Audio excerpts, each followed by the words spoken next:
Le 14 janvier 1991, Anaïs Marcelli, une petite fille de 10 ans, ne rentre pas de l'école. Je me suis dit, c'est pas possible quoi, elle va venir, il va y avoir quelque chose, il y aura un élément, il y aura quelque chose, on va me téléphoner. Les jours passent et Anaïs demeure introuvable. Alors Anaïs, si tu peux me voir, si tu m'entends, essaie de prendre contact avec nous. Aucun indice, aucun témoignage ne permet de localiser l'enfant. Anaïs avait disparu. On ne savait pas où, ni comment, ni rien. 3 mois après sa disparition, le corps d'Anaïs est retrouvé enseveli sous un tas de pierres. La terre s'effondre, là, effectivement, on est anéanti. Dans plusieurs lettres anonymes, un homme revendique le meurtre. Cet auteur anonyme s'adresse à moi en disant, voilà, eh bien c'est moi. C'est moi qui ai enlevé et tué cette petite fille. Rapidement, les enquêteurs soupçonnent le grand-père d'Anaïs. On ne peut pas savoir exactement où se trouvait Bernard entre 18 et 20 heures. Or, Anaïs disparaît entre 18 et 20 heures. Et si Anaïs avait été la victime d'un tueur en série belge? C'est un coup de théâtre. L'affaire Anaïs semble relancée. Depuis le début de l'affaire, aucune piste n'est écartée. J'estime avoir des éléments nouveaux qui pourraient intéresser l'enquête. C'est en compagnie de Jean-Marc Bloch, ancien patron de la PJ de Versailles, et de Negar Aheri, avocate pénaliste, que nous allons revenir sur cette affaire.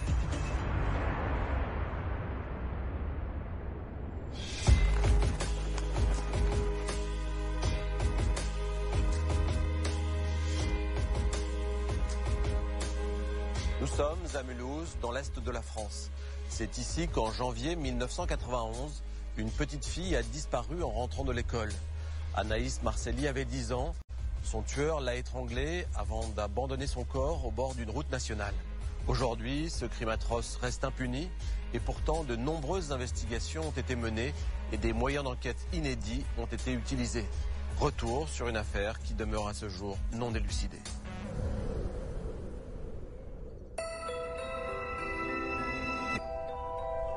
Lundi 14 janvier 1991.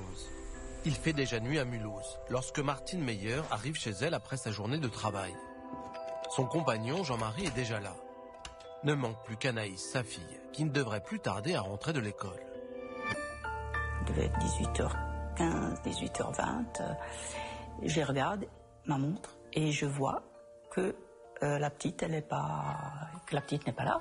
Alors j'ai tout de suite allé voir Jean-Marie, j'ai dit, mais au fait, Anaïs, elle n'est pas là. C'est pas normal. Anaïs n'a que 10 ans. Et cela fait très peu de temps que sa mère l'a autorisée à rentrer seule à pied de l'étude. Alors Martine s'inquiète. Je fais le chemin pour aller vers l'école, le même chemin que normalement, pour essayer de la rencontrer, de la croiser, de voir où elle est. Je vais jusqu'à l'école. Et donc, je vois l'école fermée. Il fait froid. Les rues sont désertes et l'école est fermée. Aucune trace d'Anaïs. Martine Meyer poursuit ses recherches. Elle se rend à l'église Sainte-Geneviève, qui se trouve sur le chemin de l'école. Je me suis dit, on ne sait jamais, des fois qu'elle serait rentrée à l'église et qu'elle est fermée entre-temps, qu'elle est enfermée. J'avais un espoir parce que moi, dans le temps, j'étais une fois enfermée à l'église quand j'étais petite. J'avais peut-être même son âge. Martine Meyer fait le tour de l'édifice, cherche dans chaque recoin et frappe aux portes de l'église, en vain. Puis elle retourne à l'appartement en espérant y retrouver sa fille. Je me suis dit, c'est pas possible quoi, elle va venir, il va y avoir quelque chose, il y aura un élément, il y aura quelque chose, on va me téléphoner pour me dire qu'elle est là. Cela fait maintenant 1h30 qu'Anaïs a disparu. À 19h28, Martine décide d'appeler le commissariat, persuadée qu'il est arrivé quelque chose de grave. Après l'appel à la police, les services donc de la brigade des mineurs se déplacent au domicile de la petite fille, prennent contact avec les parents et naturellement prennent le signalement. Les policiers recueillent les premières informations nécessaires pour lancer les recherches. Martine se souvient que sa fille portait une jupe plissée bleu marine, un pull au vert, des collants rouges, des bottes, un anorak et un sac d'école aux couleurs fluorescentes. Je crois qu'on m'a demandé une photo et c'était, j'avais une photo récente là qu'elle avait fait à l'école et j'ai donné cette photo. Anaïs mesure 1,52 m. Elle a les cheveux châtains mi-longs, un visage rond et des yeux bruns. Les policiers apprennent que la veille, Anaïs a été grondée par sa mère parce qu'elle avait oublié son classeur à l'école. Est-il possible qu'elle ait fugué à cause de cette dispute? C'était pas une grande dispute le dimanche, là, c'était simplement le fait de dire, voilà, il va falloir que tu travailles, il va falloir... Mais pas un truc méchant le soir, on était ensemble, on se câlinait, il n'y avait pas ça. Pourtant, les enquêteurs envisagent sérieusement l'hypothèse de la fugue. Mais pour Martine Meyer, c'est impensable. Je ne la vois pas fuguer ça, je ne la vois pas. Et puis elle m'aimait trop, on s'aimait trop, elle m'aurait pas fait ça. Elle m'aurait pas fait ça. Jamais de la vie.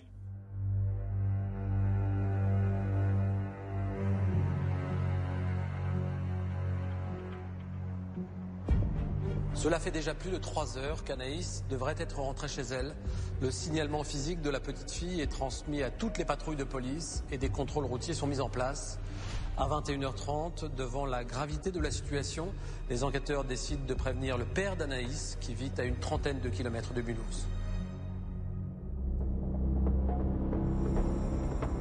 Rapidement, Patrick Marcelli arrive chez son ex-femme.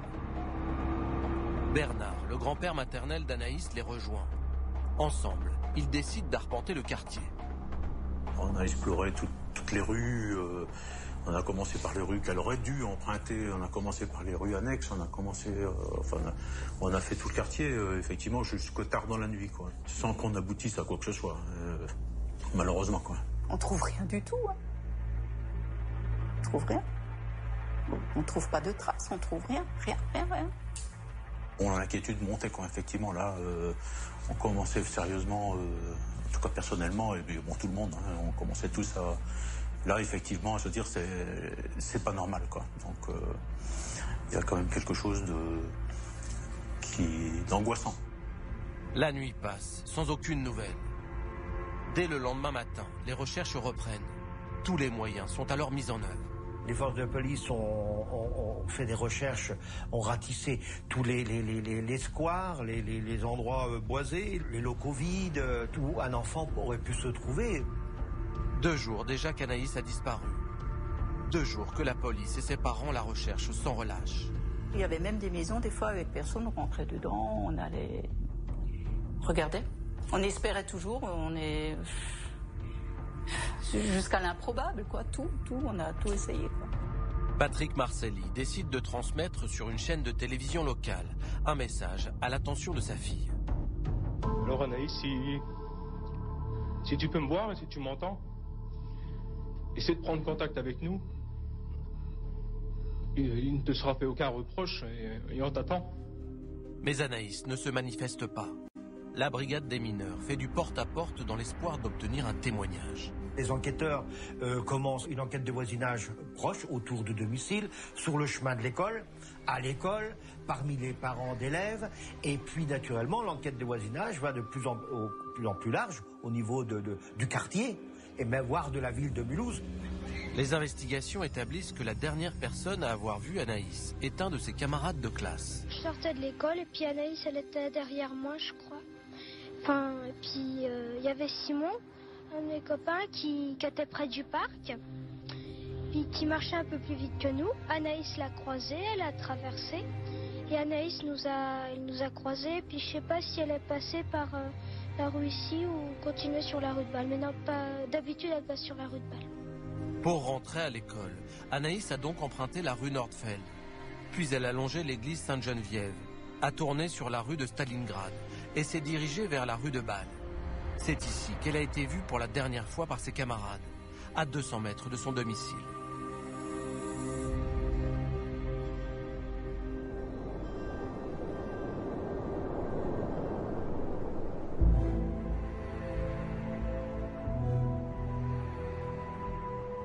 Jean-Marc, les affaires de disparition d'enfants sont toujours extrêmement bouleversantes.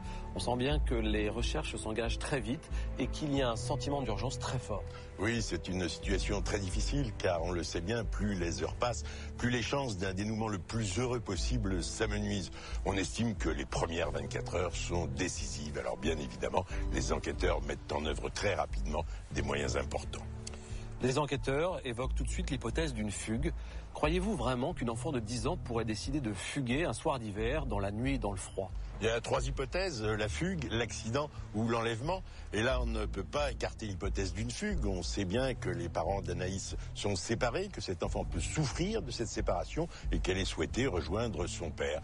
Mais après quelques vérifications et les heures passant, il faudra abandonner cette hypothèse, car on sait bien qu'une enfant de 10 ans n'a pas les moyens ni physiques ni financiers en plein hiver de fuguer bien longtemps. On a vu le père d'Anaïs, Patrick Marcelli, lancer un appel à sa fille sur une chaîne de télévision. Selon vous, est-ce que ce sont les enquêteurs qui l'ont poussé à faire cette démarche? Non, ce sont jamais les enquêteurs, gendarmes ou policiers qui poussent les parents à faire de telles démarches. Ce sont plutôt les journalistes qui encouragent et facilitent l'enregistrement et la diffusion de tels messages. Certains de ces messages s'adressent au ravisseur, certains autres à l'enfant lui-même. Mais il peut y avoir un risque pervers dans ce type de diffusion. Ça peut encourager le prédateur à se débarrasser plus rapidement de l'enfant qu'il détient. Mais bien évidemment, on ne peut pas en vouloir aux parents d'utiliser tous les moyens possibles pour récupérer leur enfant. Anaïs a disparu en rentrant seule de l'école à pied. Et pourtant, la faible distance qui lui restait à parcourir était bordée de maisons et suivait des routes très empruntées. Comment une enfant peut-elle disparaître comme ça en pleine ville? Vous le savez, Arnaud, j'ai travaillé sur une affaire un peu similaire. Il s'agit de la disparition d'Estelle Mouzin le 9 janvier 2003 à Guermantes, dans la région parisienne. Cette petite fille a disparu alors qu'elle était sur le chemin qui la menait de l'école à son domicile. À l'époque, aucun témoignage, aucun indice n'a permis d'orienter les enquêteurs sur une piste sérieuse. Et à ce jour, on ne sait toujours pas ce qu'il s'est passé. En ce qui concerne la disparition d'Anaïs Marcelli, au début de l'enquête, c'est un peu la même chose. L'enquête de voisinage n'a pas permis de recueillir 2 témoignages positifs. Personne n'a rien vu, personne n'a rien entendu. Mais vous savez, je crois qu'à l'heure de la sortie de l'école, les regards ne sont pas attirés par les enfants. Il est normal de les voir, pour les uns, marcher sur le trottoir avec leur cartable sur le dos, pour les autres, monter dans des voitures. Vous pensez vraiment que Anaïs aurait pu être enlevée sans que personne ne voie rien, sans que personne ne remarque quoi que ce soit? On imagine que la violence est utilisée en général pour enlever un enfant. Or, ce n'est pas le cas, c'est bien souvent la ruse qui est utilisée. Et une des ruses connues consiste à dire à l'enfant: ta maman a été victime d'un accident, elle est hospitalisée, je vais t'accompagner à l'hôpital. Et la méfiance de l'enfant disparaît devant la crainte qu'il a de voir sa mère hospitalisée. Il suit alors l'inconnu. C'est la raison pour laquelle il faut dire, redire et répéter aux enfants de ne jamais suivre un inconnu. Les policiers de Mulhouse cherchent maintenant à cerner la personnalité d'Anaïs et à connaître le quotidien de son existence. Ces informations sont toujours primordiales dans les cas de disparition.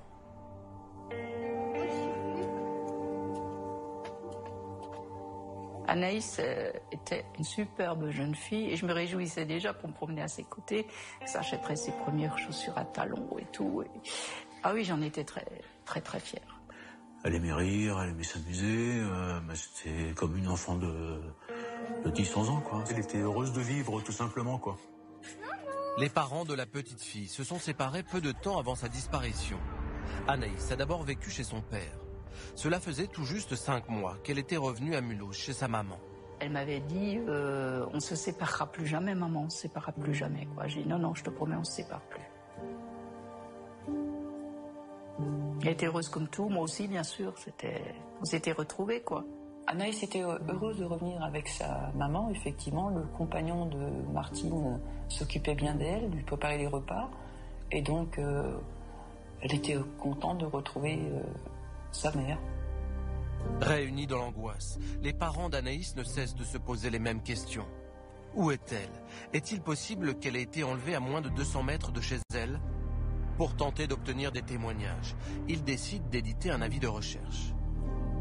Je crois qu'on a dû en imprimer plus de 5000 exemplaires qui ont été mis partout, des exemplaires que j'ai personnellement envoyés même dans d'autres régions. Il y a eu beaucoup de gens qui étaient bénévoles qui sont venus et qui l'ont placardé partout, quoi, en ville, partout.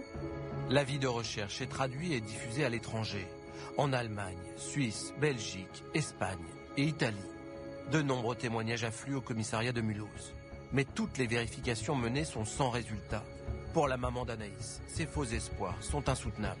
Au début, vous y croyez plein pot, entre guillemets.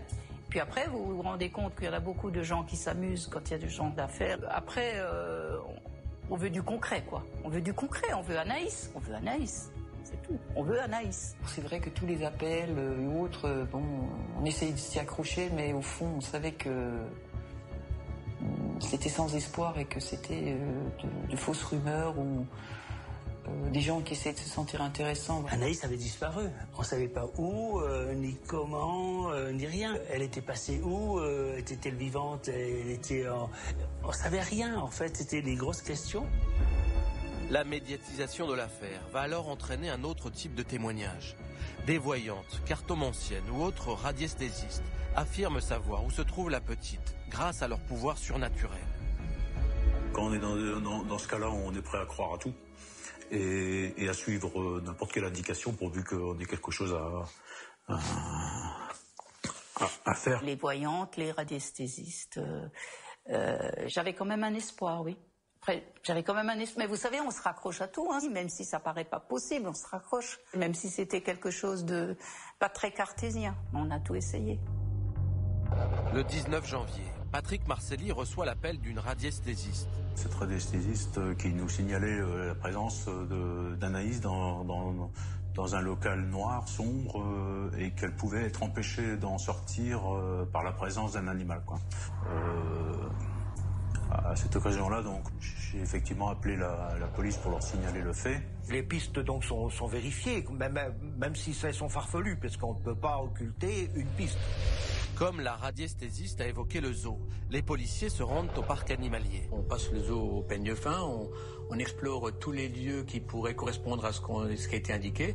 Les parents d'Anaïs n'oublieront jamais cette nuit dans les allées désertes du zoo. On criait Anaïs partout. On criait en espérant, parce qu'on s'est dit peut-être qu'elle est coincée quelque part, et voilà. On essayait de la trouver là, quoi. Mais une fois de plus, les recherches sont infructueuses. À chaque fois, c'est la déception, puis bien sûr, vous tombez dans le chaos, quoi. C'est une descente aux enfers à chaque fois.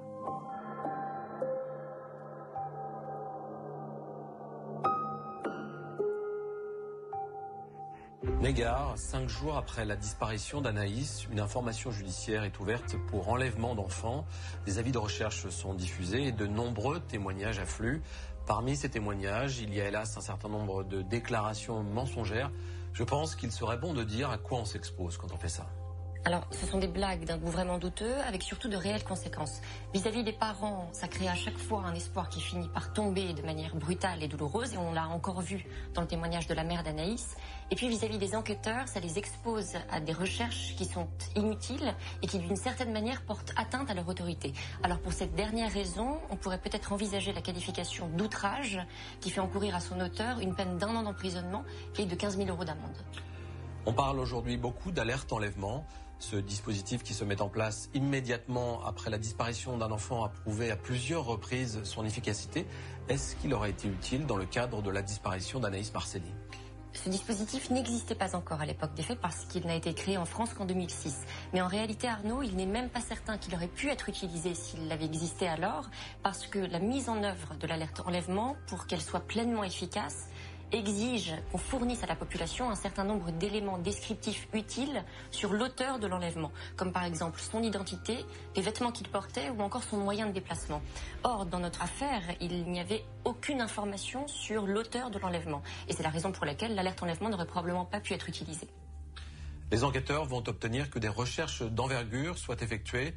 Le canal du Rhône au Rhin qui traverse Mulhouse va alors être l'objet d'investigations très importantes.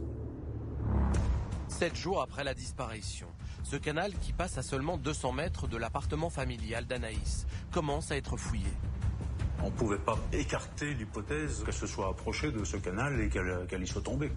Pendant 2 jours, les 21 et 22 janvier 1991, toutes les opérations possibles sont menées. Le canal a été vidé sur 3 km, le fond a été sondé, la boue a été retournée. Martine Meyer se souvient de ces 48 heures d'angoisse. La peur.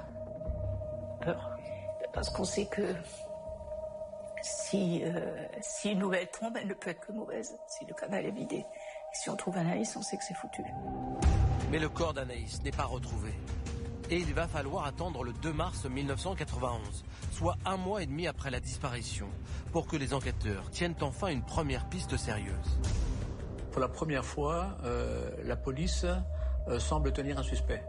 En effet, ils ont arrêté un individu qui s'est introduit par effraction dans un immeuble.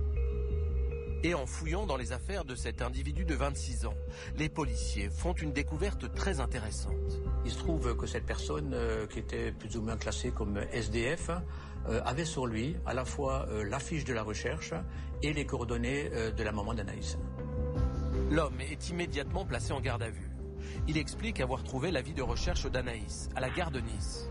Il aurait alors décidé de se rendre à Mulhouse pour participer aux recherches, pensant qu'il serait un peu rémunéré pour cela. Les investigations menées prouvent que le SDF dit vrai. Il n'était pas à Mulhouse au moment de la disparition. Il ressort donc libre du commissariat. 2 semaines plus tard, une nouvelle information parvient aux policiers. Le 22 mars, à peu près 2 mois après la disparition d'Anaïs, un homme se présente au commissariat de Mulhouse pour apporter un billet qu'il a trouvé devant ses garages. Sur le billet, quelques mots manuscrits. Je m'appelle Anaïs et j'ai été pris par un monsieur. Un détail important, ce bout de papier est sec, malgré les pluies abondantes de ces derniers jours. Donc ce billet a été déposé récemment devant les garages, donc ça c'était une piste intéressante. Est-il possible que ce mot ait été écrit par Anaïs? Un expert graphologue se penche sur le message et compare les lettres avec celles tracées sur les cahiers d'école d'Anaïs. La conclusion, c'est que Anaïs n'a pas écrit ce mot. C'est pas son style, c'est pas sa façon d'écrire. Encore une fois, une fausse piste. Pour Martine Meyer, cet énième faux espoir est insoutenable. La méchanceté humaine, oui, la méchanceté humaine. On ne savait pas que c'était à ce point-là, que c'était possible d'être aussi vil, quoi. Cela fait maintenant 2 mois et demi qu'Anaïs a disparu. Est-elle encore vivante? Est-elle morte? Impossible de répondre à ces questions. C'est alors que des policiers belges prennent contact avec leurs homologues français. Les enquêteurs donc reçoivent des informations des policiers belges, puisque eux ils ont des cas d'enfants qui ont été enlevés, qui ont disparu dans des circonstances inquiétantes.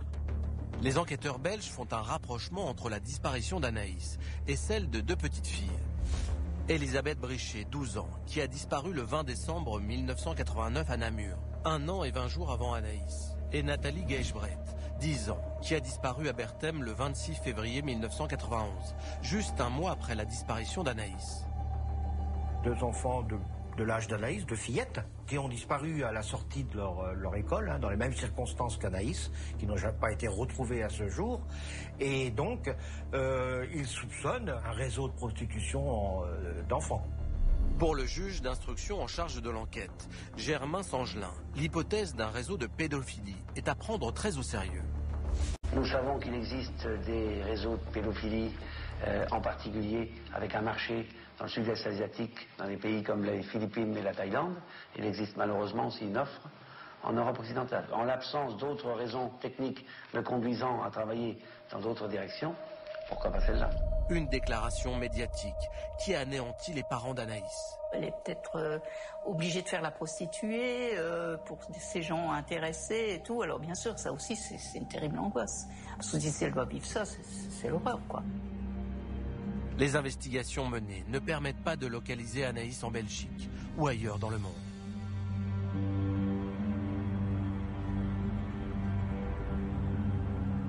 Jean-Marc, on vient d'entendre le juge d'instruction évoquer les réseaux de pédophilie à travers le monde, et notamment en Asie, et il n'exclut pas cette piste d'enquête sur la disparition d'Anaïs Marcelli.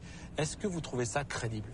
Non, c'est une fable. Dans notre pays, cette histoire de réseau de prostitution enfantine organisée tient plus du délire que de la réalité. Vous imaginez, Arnaud, la logistique, l'organisation qu'il faudrait pour enlever une petite fille à Mulhouse et l'emmener jusqu'en Asie en passant le nombre de frontières qu'il y a?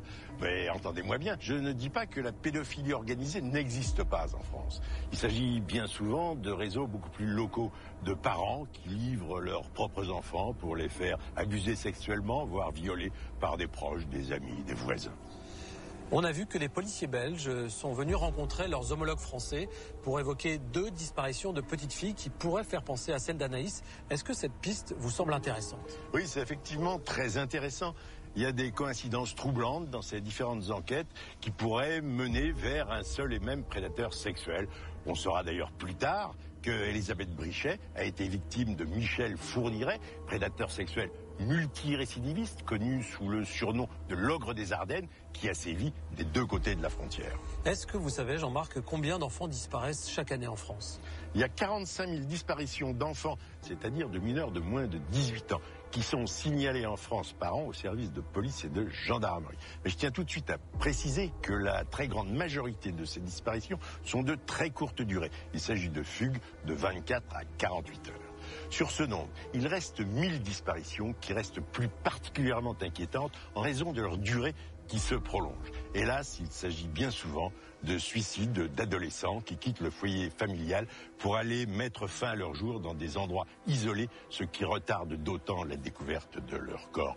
Je vous rappelle pour mémoire qu'il y a quand même 7 à 8 000 adolescents qui se suicident par an dans notre pays. Et puis je voudrais mettre un terme à cette légende selon laquelle il y aurait des dizaines, voire des centaines d'enfants qui disparaîtraient chaque année de notre pays sans laisser de traces. En réalité, il y a une disparition totalement inexpliquée, sans témoin, sans corps retrouvé et sans auteur identifié, tous les 4 ou 5 ans dans notre pays. Une disparition d'enfants tous les 4 ou 5 ans.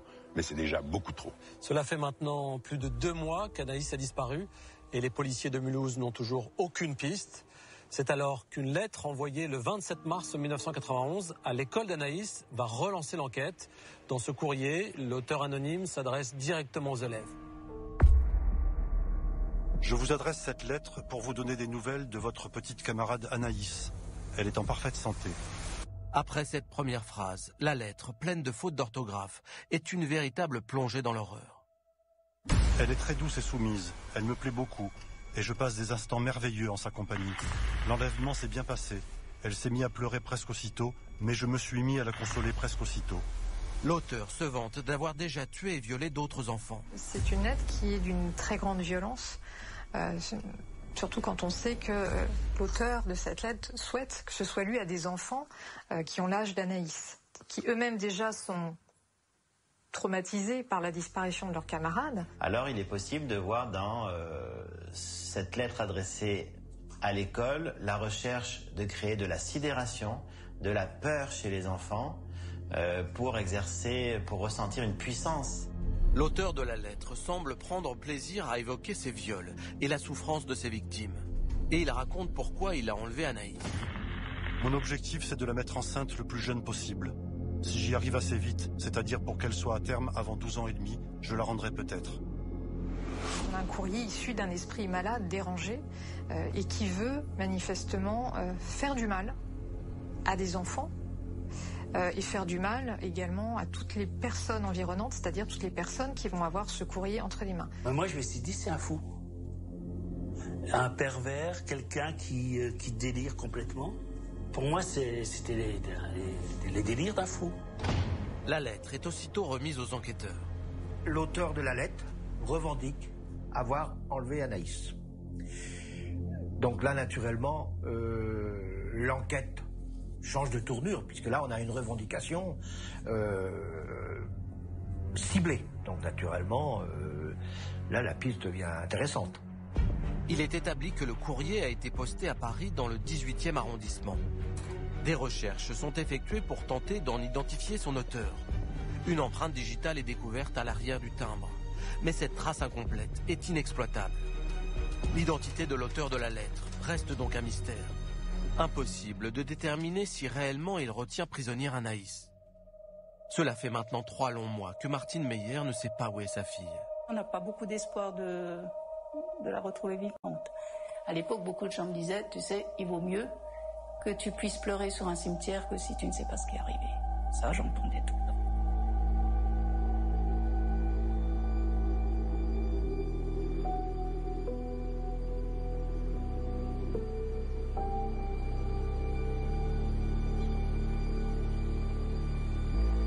Le 21 avril 1991, un homme appelle la gendarmerie de Bussan, petite commune des Vosges, située à une quarantaine de kilomètres de Mulhouse. Il déclare avoir découvert, en faisant une randonnée le long de la route nationale 66, des restes humains. Il précise que le corps se trouve en hauteur sur un mur de soutènement bordant la chaussée. Les gendarmes de Bussan se transportent sur les lieux. Un périmètre de sécurité est immédiatement établi. Le col du Bussan où était retrouvé l'enfant, donc, est une route passagère, puisque ça permet la liaison entre les Vosges et l'Alsace vers le sud. D'un côté, il y a la forêt, et de l'autre côté, il y a un mur de soutènement et la forêt. Les équipes techniques de la section de recherche de Nancy arrivent sur les lieux pour effectuer les premières constatations. Le corps est enseveli sous un tas de pierres. Il repose sur le dos, à l'intérieur d'une petite cavité qui semble avoir été creusée pour le dissimuler. La manière dont le corps a été enseveli évoque un procédé très ritualisé ou un cérémonial, un petit peu comme des obsèques, un enterrement, et donc ça peut évoquer le fait que l'auteur éprouve des sentiments ou une notion de respect pour la victime. Seules la tête et les jambes sont visibles. La tête n'est pas reconnaissable. Il reste quelques touffes de cheveux, mais la majeure partie des chairs a disparu. Les gendarmes décrivent quelques vêtements apparents. Il s'agit de morceaux d'une jupe de couleur foncée, de collants rouges et d'un pull-over. La victime ne porte pas de chaussures. Il s'agit sans aucun doute du cadavre d'une petite fille. Les enquêteurs s'aperçoivent que la fillette est habillée comme Anaïs, mais on ne peut pas l'identifier formellement avec ça, puisque le corps a l'air d'avoir été depuis très longtemps à cet endroit. Seul un examen médico-légal complet permettra de déterminer si le corps est bien celui d'Anaïs. Il est également encore trop tôt pour savoir si l'enfant est morte à cet endroit. Le corps a été trop longtemps situé, trop longtemps détruit pour savoir si le corps a été placé dans cette position ou tué dans cette position. Vu l'endroit, vu la difficulté d'y accéder, il est très possible que les faits étaient commis ailleurs, que le corps a été transporté et posé. Les gendarmes ratissent les alentours du lieu de la découverte, mais ne retrouvent aucune trace ou indice permettant d'orienter les investigations. Des prélèvements sont effectués, et en fin de journée, le corps est transporté à l'Institut médico-légal de Strasbourg. L'urgence est d'identifier la victime. Avant de débuter son autopsie, le légiste compare la formule dentaire d'Anaïs à la dentition du corps retrouvé. On a une corrélation entre le plombage sur la dent 16, c'est une molaire supérieure droite, et on va avoir une corrélation parfaite entre les soins qu'elle avait eus et les éléments qu'on retrouve sur le squelette. On sait que c'est la denture d'Anaïs. Puis le médecin commence son examen. On va retrouver des ecchymoses et des hématomes qui sont situés sur la zone fessière, la zone lombaire, sur la zone dorsale. Donc, est-ce que l'enfant a été traîné brutalement au sol ou est-ce qu'elle a reçu des coups? Des hématomes sont également visibles sur les poignets de l'enfant. Il y a ces éléments-là qui sont des éléments qui indiquent bien une résistance de l'enfant par rapport à son agresseur. À l'issue de l'autopsie, le médecin conclut que la petite fille est morte étranglée. On va voir marquer sur les muscles qui sont autour du larynx des marques d'une strangulation forte qui a été à l'origine du décès. Aucune trace de viol ou de sévices sexuels n'est constatée. S'il n'y a pas de lésion traumatique violente, ça n'exclut pas des attouchements furtifs qui n'auraient pas été traumatiques, ça exclut une pénétration, ça exclut un viol. Le corps étant très délabré, il est difficile de dater la mort. Mais le médecin légiste fait une constatation essentielle. L'estomac d'Anaïs était vide au moment de son décès. Si on ne peut pas donner une datation en termes de journée, on peut donner une datation en termes de moment de la journée. On sait qu'on est au moins à 6 heures d'un repas qui a pu être pris. Un enfant qui décède plusieurs heures après son dernier repas, donc très probablement dans une fin d'après-midi et encore plus dans un début de soirée par rapport à sa disparition. À l'issue de l'autopsie, les enquêteurs se rendent chez les parents d'Anaïs. Ils sont venus m'annoncer que, qu'ils ont découvert un corps et qu'ils pensent que c'est celui d'Anaïs. Ils ont montré le maillot de corps, ils ont montré le slip, ils ont montré le pull-over et une jupe bleu marine.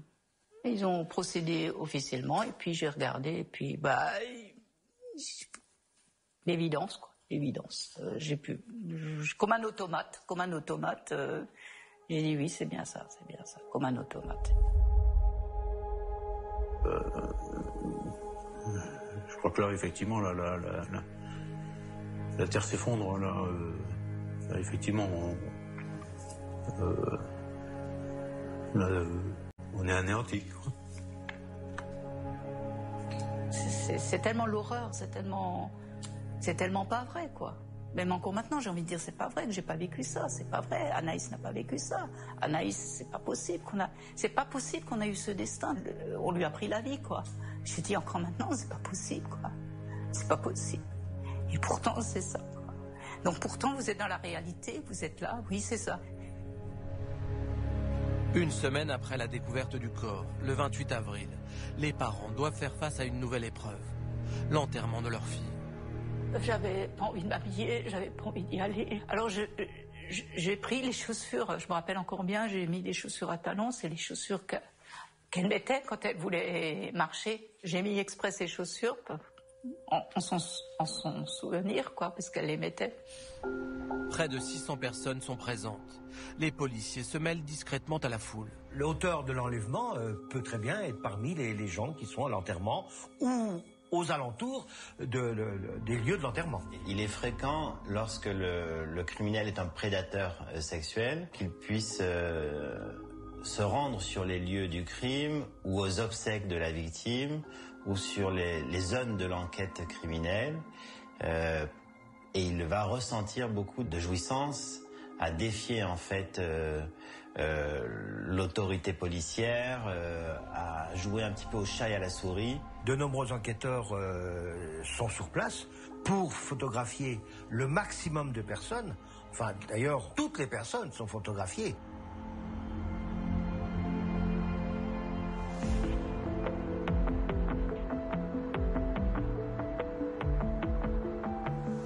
Jean-Marc, les enquêteurs savent maintenant que l'individu qui a enlevé Anaïs l'a tuée et a abandonné son corps le long d'une route nationale. Qu'est-ce que nous apprend cette scène de découverte du corps de l'enfant ? L'autopsie ne l'affirme pas, ne le dit pas de manière formelle, mais il est certain que l'endroit où a été découvert cet enfant est un lieu de dépose de corps.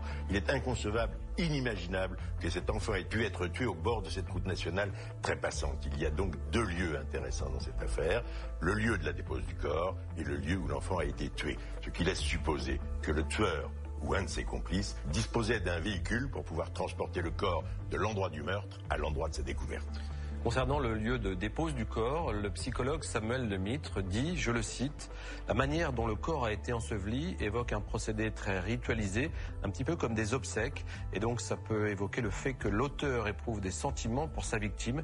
Est-ce que vous partagez cette analyse ? » Oui, le corps a été découvert reposant sur le dos dans une cavité partiellement recouverte de pierre. Ça fait bien sûr penser à une tombe, à un tombeau, et ça pose la question de savoir quel pouvait être le lien qui unissait la victime et l'auteur. Peut-être un lien affectif. Les investigations menées autour du lieu de découverte n'ont pas permis de retrouver le cartable, les chaussures et le manteau d'Anaïs. Qu'est-ce qu'on peut en déduire, Jean-Marc ? Le fait que le corps d'Anaïs ait été découvert sans son manteau, sans ses chaussures, peut bien sûr laisser penser qu'elle a été tuée dans un lieu clos et chauffé. Mais si on estime qu'elle s'est débarrassée elle-même de ce cartable, qu'elle s'est dévêtue de son manteau et de ses chaussures, ça peut faire penser également qu'elle était dans un lieu qu'elle pensait amical, dans un lieu de confiance. Les résultats de l'autopsie montrent qu'Anaïs s'est débattue, qu'elle a tenté de résister à son tueur avant d'être étranglée. Les autopsies d'enfants, Arnaud, c'est toujours un cauchemar. Les résultats de cet examen médico-judiciaire permettent d'imaginer, permettent même de visualiser la terreur qui s'est emparée de cet enfant et les moyens qu'elle a mis en œuvre pour tenter de se défendre. En tout cas, elle prouve une chose, cette autopsie, c'est qu'Anaïs n'a pas été agressée par surprise. On a vu que les policiers ont assisté à l'enterrement d'Anaïs et qu'ils ont pris des photos des personnes présentes. Est-ce que c'est une pratique courante ? Oui, c'est quelque chose que l'on fait presque systématiquement. Ça permet d'une part de voir les gens qui sont présents. On peut y voir des gens qu'on n'a pas eu l'occasion de contacter au cours de l'enquête de voisinage. Puis ça permet aussi de voir les gens qui logiquement devraient être là, auraient des raisons d'être là et qui n'y sont pas. Mais là, il s'agit d'une affaire qui a été très médiatisée. On le sait, 600 personnes assistaient à ces obsèques. Donc il y a beaucoup de personnes qui étaient là simplement pour manifester leur soutien, leur sympathie, leur compassion à la famille de la victime. Suite à la découverte du corps d'Anaïs Marcelli, l'information judiciaire ouverte pour enlèvement a été élargie du chef d'homicide.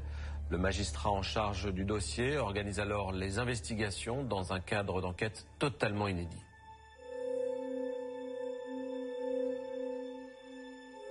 Le juge d'instruction Sangelin a eu une idée qui est originale, qui est intéressante. Il a créé une structure d'enquête qu'on appelait le groupe Anaïs. Et l'idée était de regrouper les énergies de plusieurs intervenants.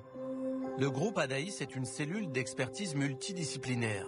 Des magistrats, des policiers, des médecins, une psychologue et un physicien chimiste se réunissent une fois par semaine pour évoquer l'enquête.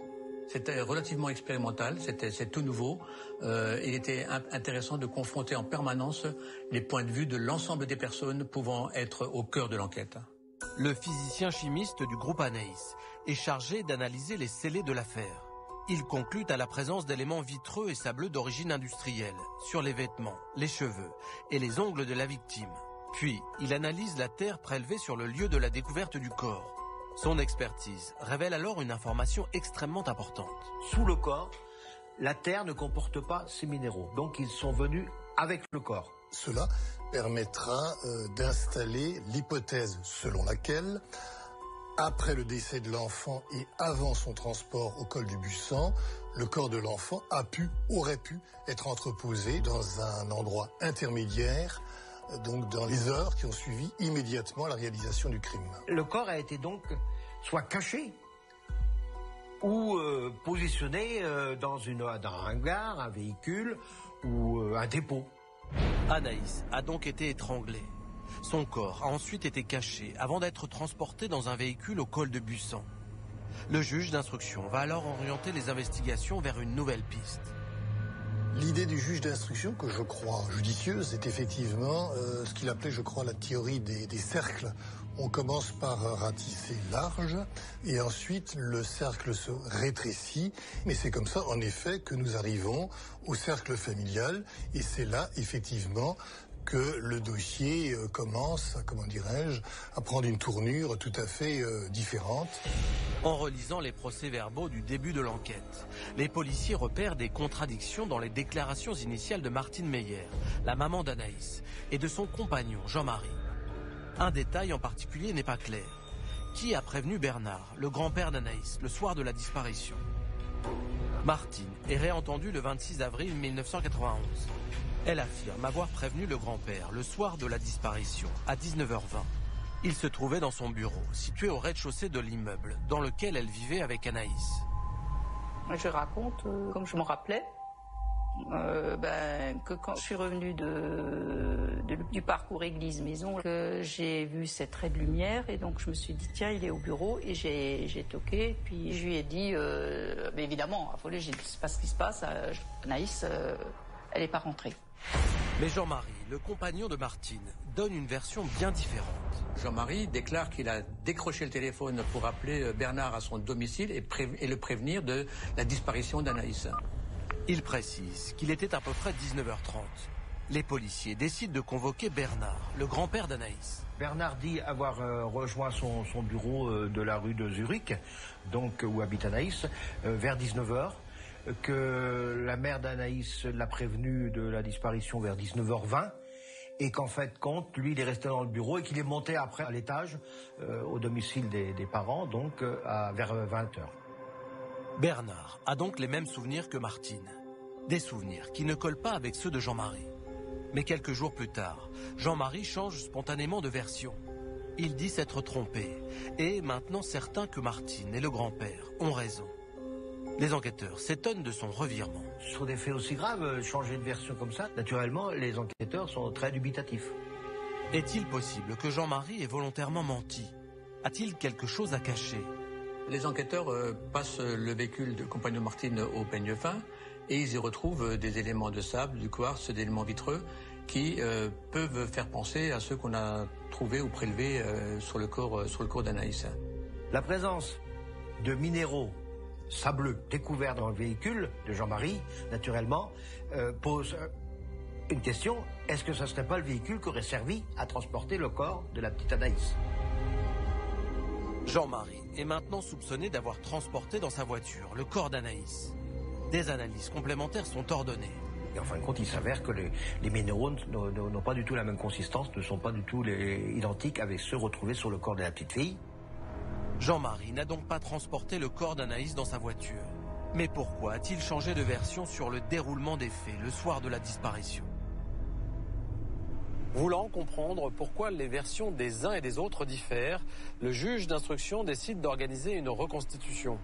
Cet acte d'enquête très important a lieu la nuit du 15 au 16 octobre 1991, soit 9 mois après la disparition d'Anaïs. Tous les proches de l'enfant sont convoqués. Tous doivent refaire ce qu'ils ont fait le soir des faits.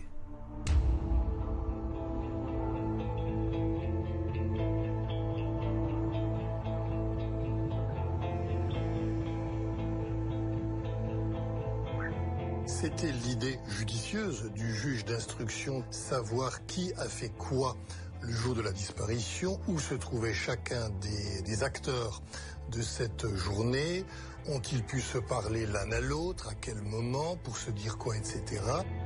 Cette reconstitution exceptionnelle va commencer à 18h pour se terminer vers 4h du matin. Chaque témoin est en permanence suivi par un policier qui filme et chronomètre les déplacements. Chaque intervenant doit refaire ce qu'il a fait, ses gestes, ses actions, ses avis et tout ça. Chacun doit refaire le scénario du soir de la disparition. Rapidement, des incohérences apparaissent. Martine devient beaucoup plus floue dans ses témoignages. Elle ne peut plus confirmer les horaires exacts et ses allées et venues. Martine n'est plus du tout certaine de l'heure à laquelle elle a prévenu son beau-père, le soir de la disparition. Quand vous faites des allées-venues comme ça, vous êtes dans l'affolement, vous êtes dans tout. Vous pensez pas derrière qu'il y aura tout ça, qu'un jour vous serez interrogé sur exactement ça, vous pensez pas à ça. Donc vous vivez, vous faites, et puis après le jour où on vous interroge, vous dites ah je crois que c'était comme ça, c'était comme ça, c'était comme ça. Vous essayez d'être au plus près, mais chacun a dans sa souvenance à lui quoi. Et donc non, franchement je me rappelle plus des horaires. Et rapidement, ce sont les propos vagues du grand-père qui vont attirer l'attention du magistrat instructeur. Maître Moser se souvient très bien du déroulement de la reconstitution. Autant au départ, ce grand-père semble sûr de lui, autant suite à des questions précises, il se trouble, c'est du moins l'impression qu'il me donne, il tâtonne, il devient même balbutiant. En fin de compte, on ne peut pas savoir exactement où se trouvait Bernard entre 18 et 20 heures. Or, Anaïs disparaît entre 18 et 20 heures. Autrement dit, Bernard, le grand-père, est le seul membre de la famille à ne pas avoir d'alibi le soir de la disparition de la petite Anaïs. Je pense avoir, comme certains policiers, enquêteurs et comme le juge, avoir ressenti un trouble, un questionnement. Jusqu'au soir de la reconstitution, Maître Moser était l'avocat des parents d'Anaïs, mais également celui de Bernard. Il décide alors de ne plus représenter le grand-père.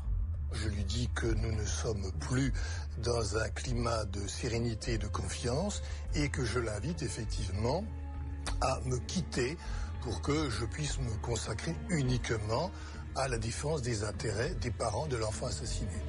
Le juge d'instruction analyse les résultats de la reconstitution. Nous travaillons sur l'hypothèse d'un règlement de compte intrafamilial ou parafamilial. Mais le magistrat veut prendre son temps. Je ne précipite jamais les affaires de famille. J'attends qu'elles se décantent d'elles-mêmes. Et ainsi, après la reconstitution, aucun acte d'enquête important n'est ordonné par le juge.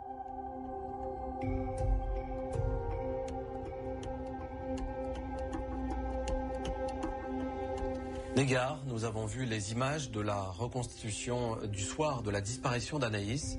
Vous êtes avocate pénaliste et vous avez donc assisté avec vos clients à plusieurs reprises à des reconstitutions. Est-ce que vous pouvez nous dire comment ça se passe concrètement? La reconstitution, c'est un acte d'instruction qui vise à incarner les déclarations des uns et des autres pour peser leur véracité et tenter de se rapprocher le plus possible de la vérité. On va donc se transporter sur le lieu des faits à l'heure où ceux-ci se sont déroulés avec toutes les personnes concernées et dont le témoignage importe. Et puis on va rejouer la scène du crime en décomposant les gestes de chacun. Alors en général, la reconstitution, c'est un moment moment qui est désagréable parce qu'il rappelle à tous des heures très sombres. Ça peut durer très longtemps. Dans notre affaire, ça a duré 8 heures parce que ça a impliqué énormément de monde. Et puis c'est souvent conflictuel parce que chaque geste, chaque mouvement compte et peut faire l'objet de discussions et de contestations. Et ce qui est intéressant de noter, c'est que dans notre affaire, précisément pour ne rien rater de la reconstitution, le juge d'instruction a décidé de la faire filmer. Bernard, le grand-père d'Anaïs, a été mis en difficulté lors de cette reconstitution. Est-ce que cet acte d'enquête permet régulièrement de faire avancer les investigations ? Régulièrement, je ne sais pas, mais en tout cas, elle peut permettre d'invalider certaines déclarations et donc de susciter de nouvelles pistes. Et c'est sans doute ce qui s'est produit avec le grand-père d'Anaïs, dont les déclarations, une fois confrontées à la réalité, sont tout à coup devenues plus fragiles, au point qu'il passe du statut de partie civile à celui de suspect. À l'issue de la reconstitution, Maître Moser a décidé de rompre sa relation avec le grand-père d'Anaïs. Est-ce que c'est courant qu'un avocat décide de ne plus représenter son client ? Oui, et dans ce cas de figure, c'est absolument normal. C'est une question de conflit d'intérêts. Un avocat peut, dans une même affaire, défendre plusieurs personnes tant que leurs intérêts concordent. Mais dès lors qu'il y a une divergence d'intérêts et que l'avocat ne peut pas défendre une personne sans en désavouer une autre, il est obligé de choisir son camp. Et c'est exactement ce qui s'est passé dans notre affaire. Tant que les parents et le grand-père d'Anaïs se prétendaient tous victimes de sa disparition, ils pouvaient être défendus par un seul avocat. Mais dès lors que l'un d'eux devenait suspect, la défense des trois par un avocat n'était plus possible, et c'est la raison pour laquelle Maître Moser a choisi de ne plus défendre les intérêts du grand-père d'Anaïs. Alors que le grand-père d'Anaïs devient le suspect de l'affaire, une lettre anonyme reçue par un producteur de télé va relancer les investigations. Le 22 octobre 1992, soit 1 an et demi après la découverte du corps d'Anaïs, le producteur de l'émission Enquête de vérité reçoit un courrier qui revendique le meurtre.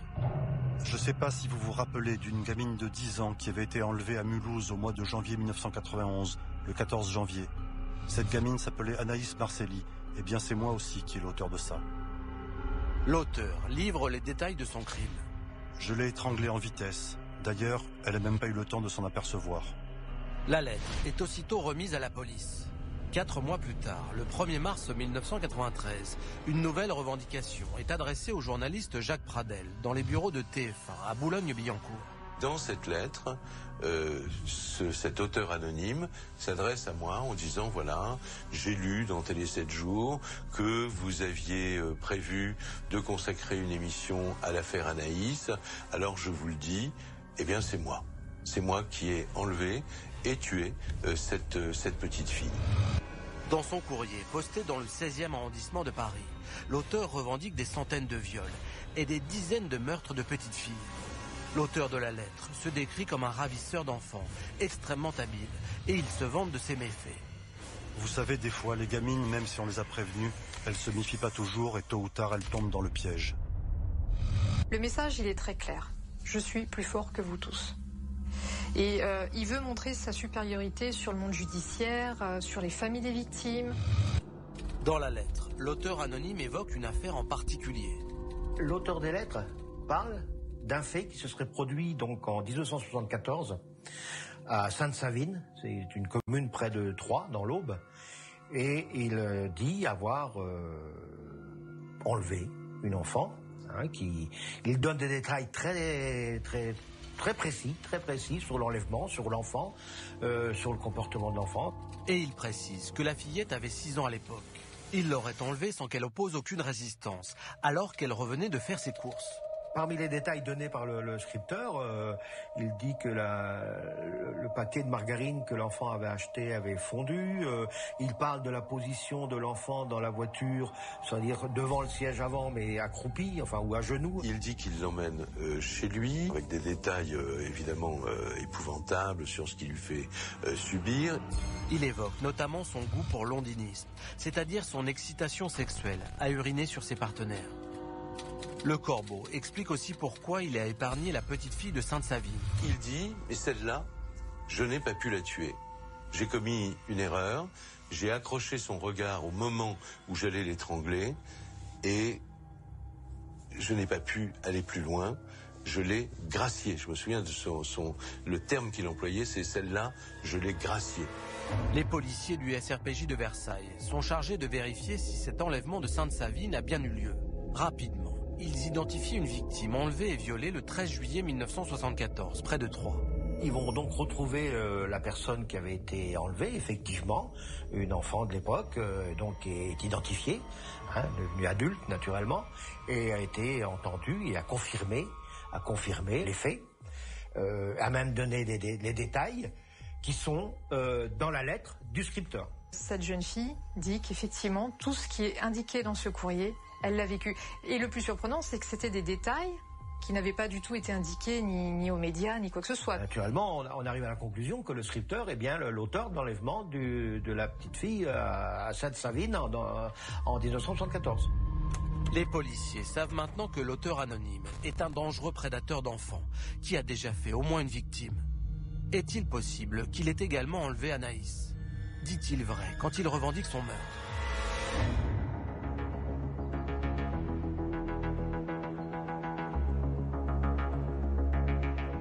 Le juge d'instruction met alors tout en œuvre pour tenter d'identifier l'auteur des courriers anonymes.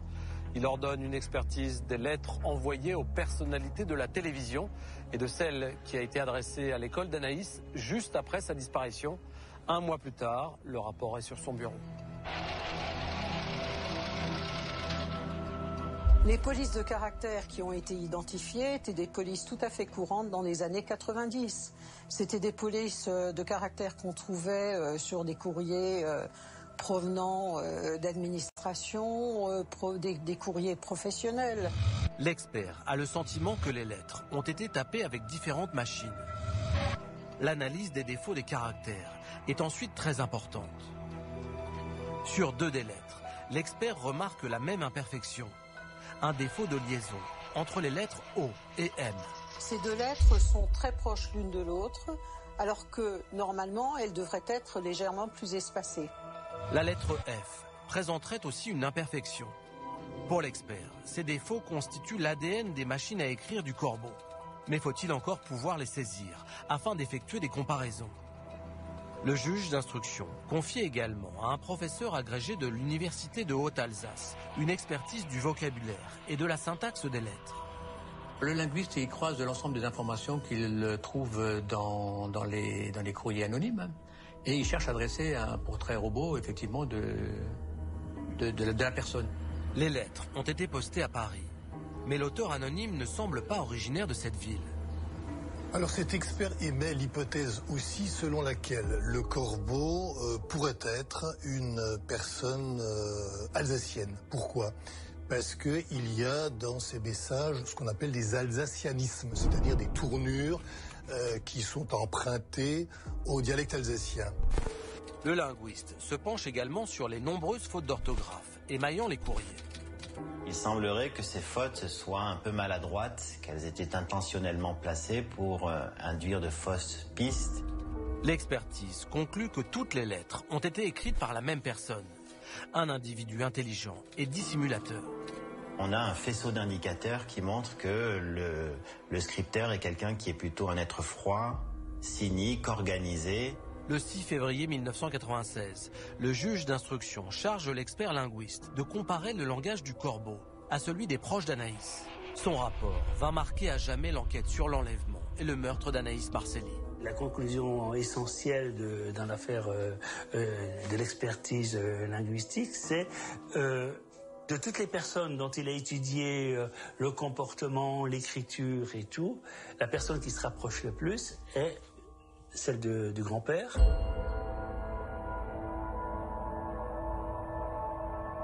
Donc en fait, le travail du linguiste conduit les enquêteurs à resserrer leur enquête et à s'intéresser un peu davantage au grand-père d'Anaïs.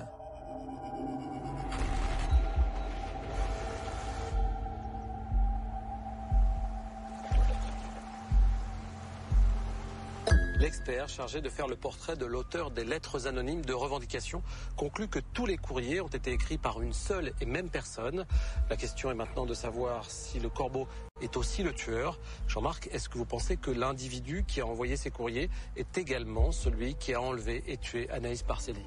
C'est absolument impossible de répondre à cette question. Ce qu'on peut dire avec une quasi-certitude, c'est que l'auteur de ces lettres anonymes est bien le même que celui qui a enlevé et violé une petite fille en juillet 1974 dans la région de Troyes. En effet, qui pouvait savoir que la victime venait d'acheter et avait sur elle un paquet de margarine. Non, ça ne s'invente pas. Mais le problème, Arnaud, c'est que ces faits sont prescrits. Et quand bien même on parviendrait à identifier l'auteur de cette lettre, quand bien même il l'avouerait, quand bien même il revendiquerait les faits, on ne pourrait pas le poursuivre. Ces faits sont prescrits. Dans ces lettres, l'auteur revendique une centaine de viols et une dizaine de meurtres de petites filles. Ce serait alors le pire prédateur sexuel de l'histoire criminelle française. Est-ce que c'est plausible ?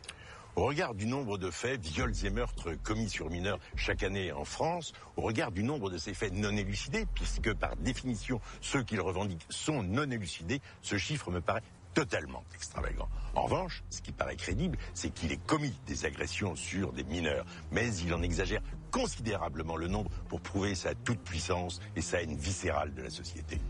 Dans l'affaire Marcelli, le juge d'instruction a monté une véritable équipe d'experts. Est-ce que cette cellule Anaïs est un cas unique ? C'est une démarche très originale qui ne se faisait pas du tout à cette époque. Et ce qui reste inédit dans la cellule Anaïs, c'est de réunir autour d'une même table à intervalles réguliers des spécialistes dans différents domaines. Le juge, en confrontant différents savoirs, différentes expériences, veut faire naître des orientations d'enquête auxquelles seuls les policiers ou seuls les magistrats n'auraient peut-être pas pensé. Le linguiste chargé par le juge d'instruction d'étudier les lettres anonymes conclut qu'il est possible que Bernard, le grand-père d'Anaïs, en soit l'auteur. Et si cela est vrai, Bernard serait aussi l'agresseur de la petite fille près de Troyes en 1974. Qu'est-ce que vous en pensez, Jean-Marc ? Moi, ce qui me paraît très étonnant, c'est qu'en général, les grands prédateurs, les violeurs en série, les tueurs en série, ne s'attaquent pas à leur cercle familial. Ils séparent très bien leur vie criminelle et leur vie privée. En général, ce sont de bons pères de famille et de bons maris. Dr Jekyll et Mr Hyde. Bon, il se pourrait que le grand-père n'appartienne pas à cette catégorie, soit un cas tout à fait particulier. Tout est toujours possible. Puis en plus, je voudrais ajouter que la linguistique n'est pas une expertise incontestable, irréfutable. Le grand-père d'Anaïs est dorénavant au cœur de l'enquête. Les policiers veulent tout savoir de cet individu. Quelle est sa vie ? Qui fréquente-t-il ? Et quels sont ses secrets ?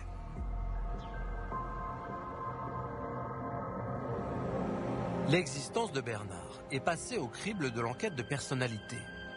Originaire de Mulhouse, il a 57 ans au moment de la mort d'Anaïs et travaille comme commercial chez EDF.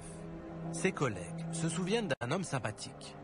Eh bien, Bernard, dans sa vie quotidienne, était un homme très affable, très serviable, très communicatif. Il faisait beaucoup de bénévolat. À l'époque où on le connaissait très bien, donc voilà, il était toujours là pour les autres.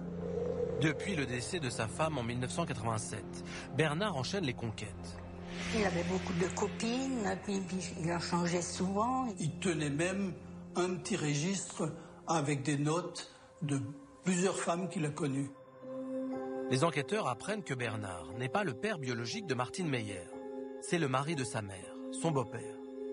Il me considérait comme sa propre enfant. J'ai jamais senti de différence qu'il préférait un enfant à lui.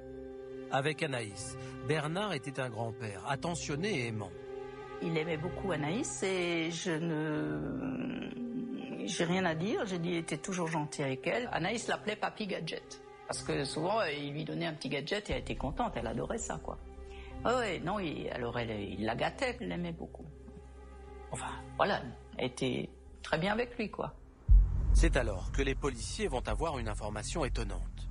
Martine apprend aux enquêteurs qu'elle a reçu une éducation sexuelle de la part de son beau-père entre l'âge de 12 et 18 ans. Il s'agissait d'attouchements, de caresses, mais qu'à aucun moment il y a eu un acte sexuel entre les deux. C'était un contexte tout à fait particulier. Donc, moi, j'étais enfant, donc je pense, oui, je faisais confiance. Je voyais pas, je voyais pas d'autre chose. Martine Meyer semble minimiser les abus sexuels de son beau-père. L'audition de Martine est intéressante parce que elle semble ne pas avoir complètement intégré qu'elle a été victime d'agression sexuelle par Bernard. On a l'impression elle ressent que c'est elle qui est la fautive, et c'est un fait qui est fréquent dans les violences sexuelles intrafamiliales. Bon, après, maintenant, avec le recul, je me rends compte que le comportement n'était pas un comportement d'un beau-père, comment dirais-je, droit, juste, quoi. Et des choses que, voilà, il n'aurait pas dû dévier, voilà. À partir de la révélation de ses attouchements sexuels, Bernard va devenir le suspect numéro 1 dans l'enquête sur le meurtre d'Anaïs. Il ne serait pas, de fait, plus étonnant qu'il ait pu tenter ou qu'il ait perpétré des attouchements sexuels sur Anaïs, étant donné qu'on sait que, généralement, les hommes qui attouchent leurs filles peuvent attoucher les petites filles de la génération suivante. Dans l'espoir d'obtenir des preuves matérielles de son implication, le juge d'instruction ordonne le 21 mai 1996 la perquisition de son logement. En fouillant son bureau, les enquêteurs saisissent une enveloppe particulièrement intéressante. À l'intérieur, il y a des photos de Martine nue, dont 2 sont annotées. Martine a 19 ans, Martine a 20 ans. Pour moi, c'est un élément d'implication de plus contre Bernard, parce que ça prouve la relation anormale entre Bernard et Martine. En poursuivant la perquisition, les enquêteurs découvrent une machine à écrire. Auraient-ils enfin trouvé la machine du corbeau? Le 19 juin 1996, l'expert dactylographe du groupe Anaïs la compare au texte de lettres et conclut que la machine trouvée chez Bernard n'est pas celle du corbeau.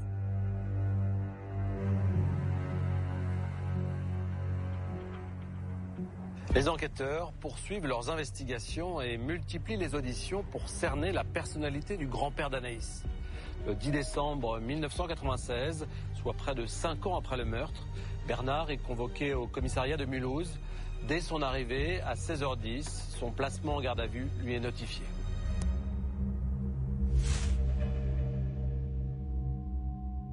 Quand j'ai vu que Bernard a été mis en garde à vue, pour moi c'était la douche froide. Hein. Pour moi, Bernard n'avait pas le profil de quelqu'un qui était l'auteur de la disparition de sa petite fille. À 17h40, le premier interrogatoire débute. Les policiers commencent par interroger Bernard sur son intérêt sexuel pour les jeunes filles. Les questions des enquêteurs s'appuient sur les dépositions d'une ex-compagne du grand-père. Selon elle, Bernard aurait regardé un film pornographique mettant en scène une adolescente de 14 ans avec un homme âgé. Mais Bernard ne semble pas s'en souvenir. Il va commencer par résister aux enquêteurs, il va commencer par les balader, comme on dit un peu familièrement. Alors, les enquêteurs abattent une nouvelle carte. Ils le questionnent sur une autre information donnée par son ex-compagne. Elle déclare aussi qu'il pratique ou qu'il aimerait pratiquer l'ondinisme, ce qui consiste, en fin de compte, à uriner sur son partenaire. Ce goût pour l'ondinisme rappelle les écrits du corbeau. Dans ses courriers anonymes, ce corbeau se glorifie également de pratiquer l'ondinisme. Et lorsqu'on sait que Bernard s'adonnait à ce comportement très particulier, on est évidemment étonné, troublé, on se pose des questions. Mais Bernard tient bon. Sur les pratiques d'ondinisme, il minimise aussi. Il dit que sa compagne a un peu exagéré.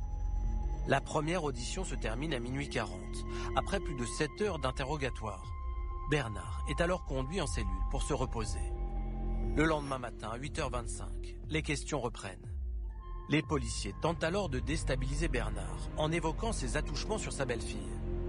Bernard nie en bloc les attouchements sur Martine, à l'âge de 11-12 ans. Il est sûr de lui, il montre...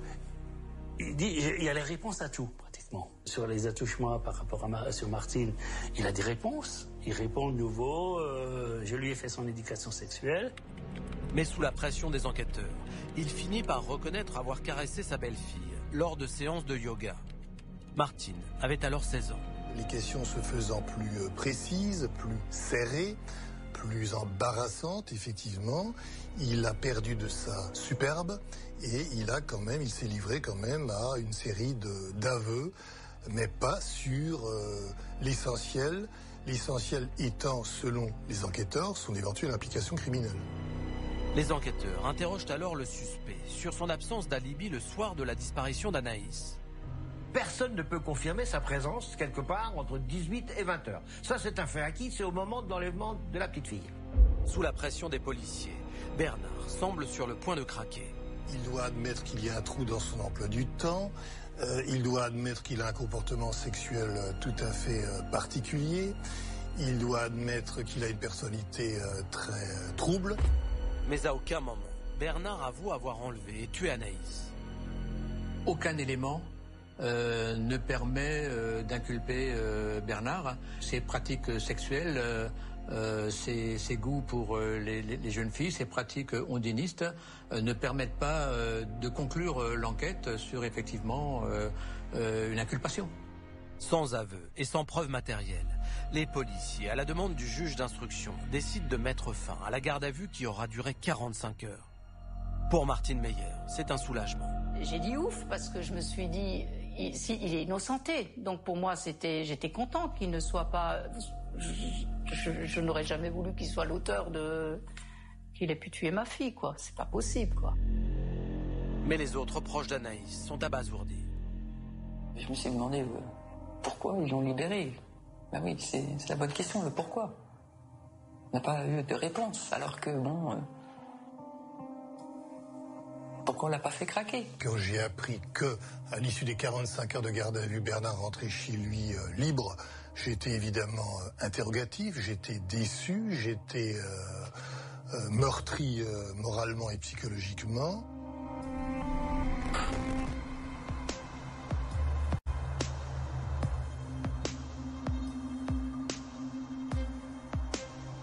Le 30 juin 1997, soit 6 mois après la garde à vue de Bernard, le juge d'instruction ordonne un non-lieu. Dans sa décision, il explique que les investigations n'ont pas permis de déterminer si Anaïs avait été la victime d'un prédateur, d'un proche ou bien d'un réseau structuré. Autrement dit, Jean-Marc, le juge, incapable de déterminer quelle est la bonne piste, décide de clore le dossier. Eh bien, je trouve ça très regrettable et même dommageable. Bon, on l'a vu, je l'ai dit, la piste du réseau organisé, ça ne tient pas la route. Mais il reste deux hypothèses, celle d'un prédateur d'enfants et celle d'un proche de la famille. Or, aucune de ces deux pistes n'a été totalement purgée.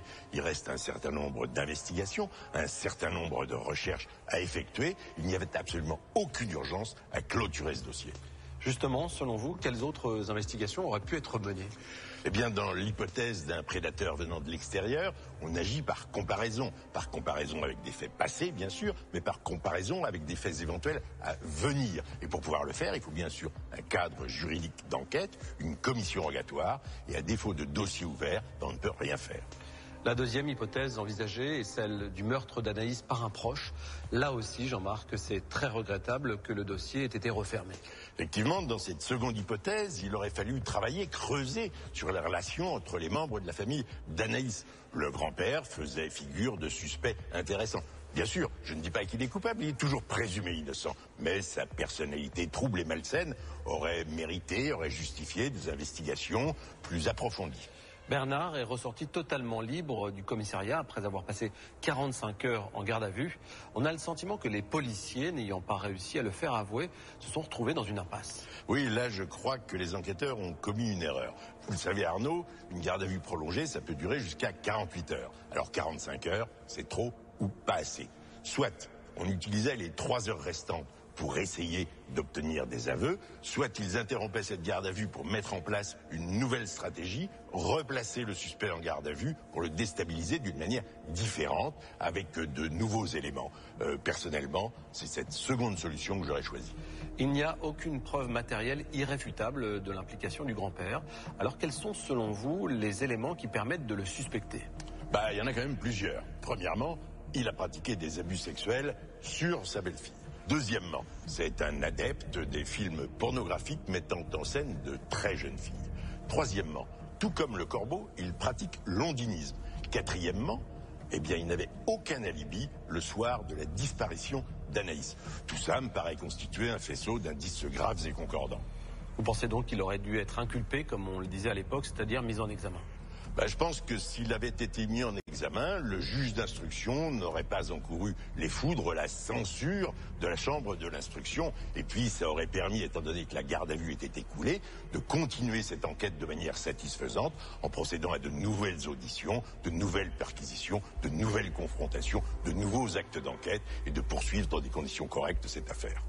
Les années passent sans qu'aucun nouvel élément ne permette de réouvrir le dossier sur le meurtre d'Anaïs. C'est alors que le 6 février 2001, soit 10 ans après les faits, qu'un juge d'instruction belge écrit au procureur de la République de Mulhouse. Les services belges et néerlandais contactent la justice française parce que les Pays-Bas détiennent un détenu, il s'appelle donc Michel Stock, et il s'est vanté auprès d'un codétenu d'avoir enlevé une petite fille à Mulhouse. Michel Stock, ancien chauffeur routier de 59 ans, est surnommé le Hannibal Lecter belge. Incarcéré aux Pays-Bas, il purge une peine de 20 ans de réclusion criminelle pour les viols et les meurtres de 3 enfants allemands et hollandais commis entre 1989 et 1991. 2 garçons de 10 et 13 ans et une petite fille de 11 ans. Pourquoi a-t-il revendiqué auprès de son codétenu l'enlèvement d'une petite fille de Mulhouse? Est-il possible que Michel Stock ait également tué Anaïs Marcely? Alors qu'on n'avait plus aucune piste, l'affaire Anaïs semble relancée. Le dossier sur l'enlèvement et le meurtre d'Anaïs est réouvert. Une nouvelle information judiciaire débute le 13 février 2001. On va en Belgique pour recueillir le maximum d'éléments sur les pratiques de Stock. Les policiers français apprennent que Stock profitait de ses déplacements professionnels de routier pour enlever ses victimes. Et ils ont connaissance d'une information très importante. Michel Stock, chauffeur routier de son état, donc est venu en 1991 plusieurs reprises faire des livraisons sur Colmar. Donc Colmar est à 40 km de Mulhouse. Et il revendique l'enlèvement, donc naturellement, pour nous, c'est une piste très très sérieuse. Les policiers belges racontent à leurs homologues français le mode opératoire de Michel Stock. Le routier trafiquait systématiquement le disque tachygraphe de son camion avant de passer à l'acte. Il était donc très difficile de retracer avec précision ses déplacements. En truquant le disque, le prédateur d'enfants se forgeait des alibis pour les jours de ses crimes. Comment savoir alors où Michel Stock se trouvait le 14 janvier 1991, le soir de la disparition d'Anaïs? Une seule chose est certaine, pour se rendre à Colmar, Stock a forcément emprunté la route nationale 66. Celle qui passe au col de Bussan où est retrouvé le corps d'Anaïs. Donc naturellement, ces éléments-là sont quand même assez intéressants. Les policiers français demandent alors aux autorités néerlandaises d'entendre Stock dans sa prison. Mais en septembre 2001, un événement brutal va empêcher les enquêteurs d'auditionner leurs suspects. Lors de travaux de peinture à la prison où il est incarcéré, il y a un incident et il y a un incendie qui se propage et lui est gravement brûlé et en fin de compte il décédera de ses brûlures. Donc on ne pourra jamais l'entendre.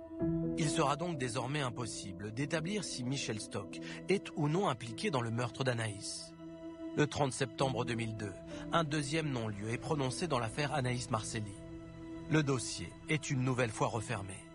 Et il va falloir attendre 4 ans pour qu'un nouvel élément relance l'affaire. En 2006, un couple de dentistes de Mulhouse voit une émission à la télé qui parle d'un tueur en série qui s'appelle Francis Holm. Et ils se disent, c'est le gars qu'on a vu à l'époque de la disparition d'Anaïs qui abordait un enfant rue du Sauvage à Mulhouse, en plein centre. Et ils pensent que c'est lui qui a enlevé Anaïs. Cette personne essayait de tirer un enfant avec le bras à côté d'une voiture. Une mère a crié et donc celui qui pouvait correspondre à Francis Holm est parti. Les policiers se lancent sur cette nouvelle piste. Est-il possible que Francis Holm soit impliqué dans le meurtre d'Anaïs? Condamné à la réclusion criminelle à perpétuité, Francis Holm a tué des adultes, mais aussi des enfants. Et il a plusieurs fois donné la mort par étranglement. Donc c'est un personnage quand même qui interpelle dans le cadre de notre enquête. À partir de ce moment-là, on se penche sur les activités et surtout la localisation de Holm au mois de janvier 91. Les enquêteurs découvrent que la veille de la disparition d'Anaïs, Francis Holm se trouvait dans un centre de soins psychiatriques à Bayonne. Il y a été vu pour la dernière fois par une infirmière à minuit 35. Dans la nuit, il est plus revu. Et le lendemain, il avait rendez-vous, je crois, avec une personne. il ne va pas au rendez-vous. Et donc, à partir de ce moment-là, Holm a disparu du centre de soins de Bayonne. Est-il possible que Francis Holm ait quitté Bayonne après minuit 35 et ait enlevé et tué Anaïs 17 heures plus tard, à 1000 km de là, à Mulhouse? Francis Holm est une personne qui est très mobile, qui arrive à bouger par le train, par l'autostop, donc il peut bouger très rapidement. Les enquêteurs cherchent alors des traces de son passage auprès des foyers pour sans-abri de Mulhouse. Mais ils ne trouvent rien. La piste Holm est dans l'impasse, surtout que les policiers savent qu'il n'avait pas de voiture. Il aurait eu de sérieuses difficultés pour se débarrasser du corps, parce que le corps est quand même à 40 km de Mulhouse, et sans moyen de locomotion, c'est pas possible d'emmener un corps, même le corps d'une fillette. Faute d'éléments à charge, Francis Holm n'est pas entendu par les enquêteurs. Cette piste est écartée. Maître Moser, l'avocat des parents d'Anaïs, demande alors que soit explorée une nouvelle piste, celle du tueur en série Michel Fourniret. Celui que l'on surnomme l'ogre des Ardennes est alors mis en examen pour les meurtres de 7 jeunes filles. Et donc je posais la question de savoir si éventuellement Michel Fourniret ne pourrait pas être impliqué dans ce crime concernant Anaïs. Des comparaisons génétiques sont faites entre les prélèvements effectués dans la camionnette du tueur en série et l'ADN de la mère d'Anaïs. Mais les résultats sont négatifs. Rien ne permet de relier Michel Fourniret au meurtre d'Anaïs. Mais pour Maître Moser, toutes ces vérifications ont tout de même été très utiles, car elles ont permis d'interrompre le délai de prescription. Et effectivement, j'ai tenté de faire en sorte qu'il y ait régulièrement des actes interruptifs de prescription pour que je puisse obtenir la réouverture du dossier.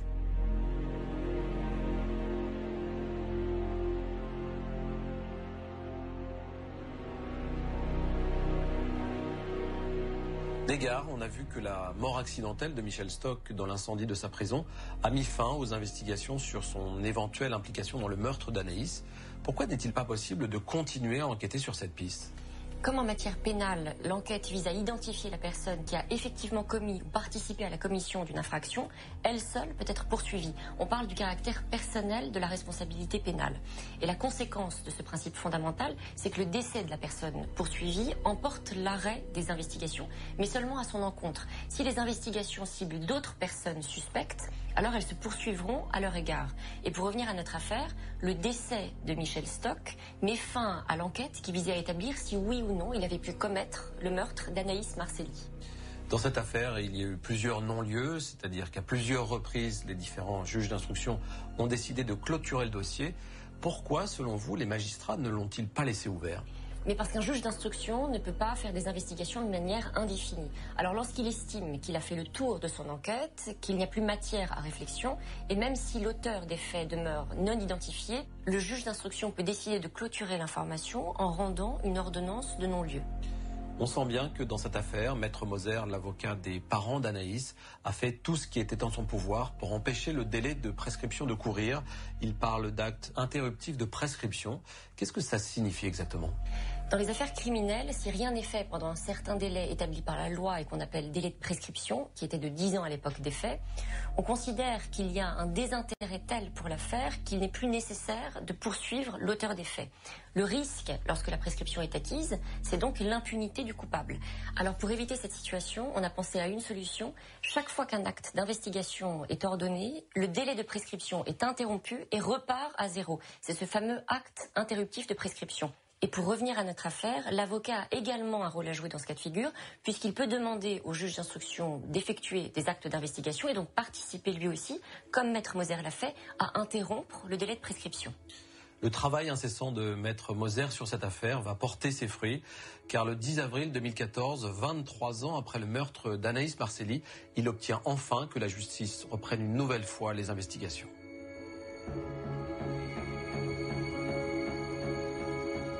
Je demande et j'obtiens la réouverture du dossier parce que j'estime avoir des éléments nouveaux qui pourraient intéresser l'enquête. C'est Thierry Moser, mon avocat, qui m'informe effectivement de ces faits-là, quoi, bien évidemment.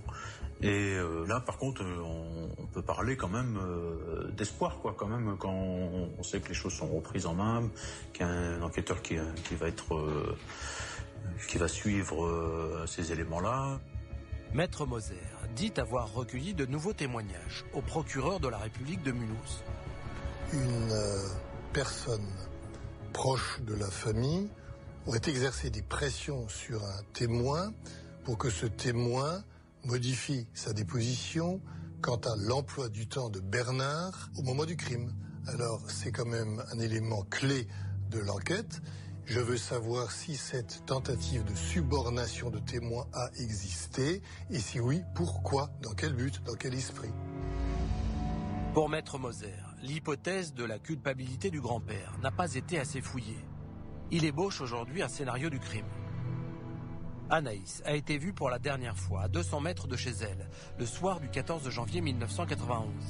Selon l'avocat, elle serait bien rentrée dans son immeuble ce soir-là. Mais avant de monter au 2e étage dans son appartement, elle serait passée voir son grand-père.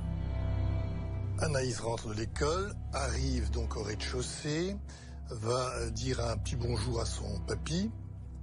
Et d'ailleurs, à ce moment-là, elle enlèverait son anorak, ses bottes, son cartable qu'on n'a jamais retrouvé. Connaissant le profil du grand-père, Maître Moser imagine ce qui aurait pu se passer le soir du meurtre.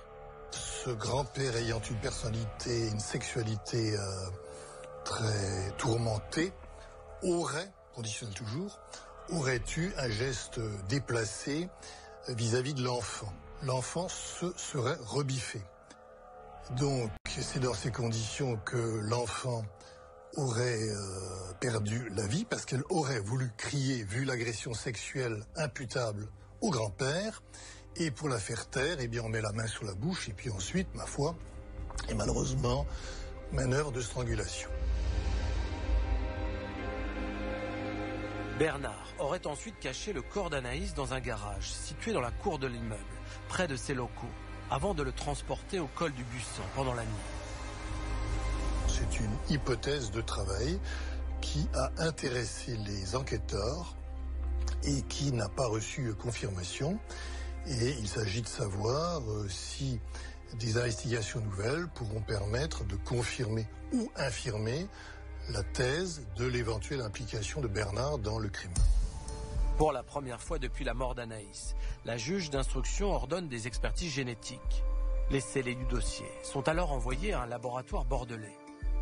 Dans les années 90, aucune analyse génétique n'avait été faite puisque aucun laboratoire en France ne faisait ce type d'analyse. Les lettres du corbeau sont analysées.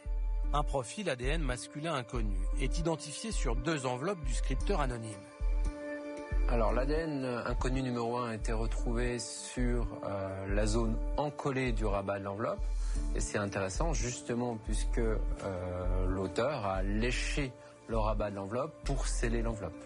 On peut émettre l'hypothèse que l'ADN retrouvé sur le rabat de l'enveloppe soit l'ADN du corbeau. Un deuxième profil ADN masculin inconnu est également isolé sur la jupe, le débardeur et les ongles d'Anaïs. Une des hypothèses peut être que Anaïs était en contact avec une personne au moment de sa disparition et que cet ADN soit l'ADN de l'auteur des faits. Un troisième profil ADN, cette fois-ci féminin, est retrouvé sur le pull d'Anaïs. 24 ans après la mort d'Anaïs, les experts semblent enfin tenir l'ADN du ou des présumés coupables. Ils comparent ces 3 profils génétiques à l'ADN des proches d'Anaïs, sans résultat. Ce qu'on a conclu, c'est que l'ADN de Bernard ne correspondait pas aux ADN inconnus mis en évidence à partir des courriers et à partir des vêtements retrouvés sur Anaïs. Les ADN isolés sont versés au fichier national automatisé des empreintes génétiques. Mais la comparaison ne donne rien. Se fondant en partie sur ces résultats ADN, le policier en charge des investigations conclut dans un procès-verbal de synthèse rendu le 9 mai 2018 à l'innocence de Bernard. Ce policier dit en substance ceci, il dit la suspicion dirigée contre Bernard résulte uniquement des élucubrations verbales du juge d'instruction. Cette démarche de l'enquêteur me paraît totalement déraisonnable, acrobatique au plan intellectuel. Je la déplore. Ce policier met totalement hors de cause Bernard, sans indiquer les raisons pour lesquelles il est mis hors de cause. Et dans son rapport, le policier se lance sur une toute nouvelle piste. Bouquet de ce rapport de synthèse, qui est d'ailleurs très bref, 4 pages. Ce policier met en cause un individu qui s'appelle Guardo, qui est décédé en 1999, qui était un pervers sexuel, qui habite en région parisienne, et selon ce policier, cet individu serait vraisemblablement l'auteur du crime. Ce n'est qu'après la mort de Raymond Guardo que sa fille Lydia a publié un ouvrage dans lequel elle raconte les viols et les sévices de son père.